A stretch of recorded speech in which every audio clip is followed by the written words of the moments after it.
get into the flipping tax because certainly we support real estate investors who are buying underutilized housing stock, go in, add value through renovations, a lot of times add density, putting in a basement suite, garden suite, and then go back to the market and either sell that or rent that. Is the anti-flipping tax going to discourage that type of behavior, and how? So in BC, so there's already a federal anti-flipping tax that says, if you're designated a flipper and you sell your house within a year, you pay business income, right? Which everybody's already doing. Like that's just unless you're evading tax. And it's not really anti-flipping tax. It's just CRA rules.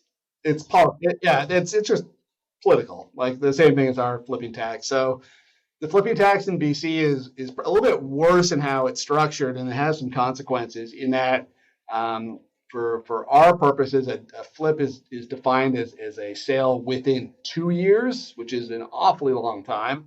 It has a lot of exemptions, thankfully. And it's kind of graduated. So after a year, it's a 20% tax, and after a year, that gets sort of, the longer you hold it, the less of a tax that you pay. There's exemptions for all kinds of life situations. So if you look at like data on why people move within a 2-year period from the Canadian Housing Survey, it's everything you would expect, changed jobs, family size changed, whatever. And so there's a lot of exemptions for that. If you get divorced or you get married or you have a kid, whatever, you're going to meet some exemption on their criteria. You won't pay the flipping tax. The other one that's really important, if you add a unit of housing, so if you put something if you go fix something up and rent it out, put in a basement suite, rent it out, then you'll also be exempt. So there are exemptions for the types of things we want to see, which is adding more units to the rental stock. So that will be exempt.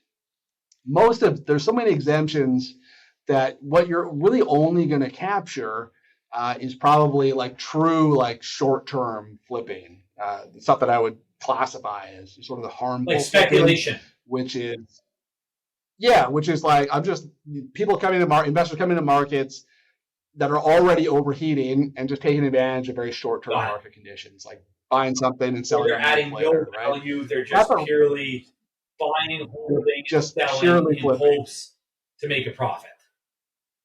Which I agree. Exactly.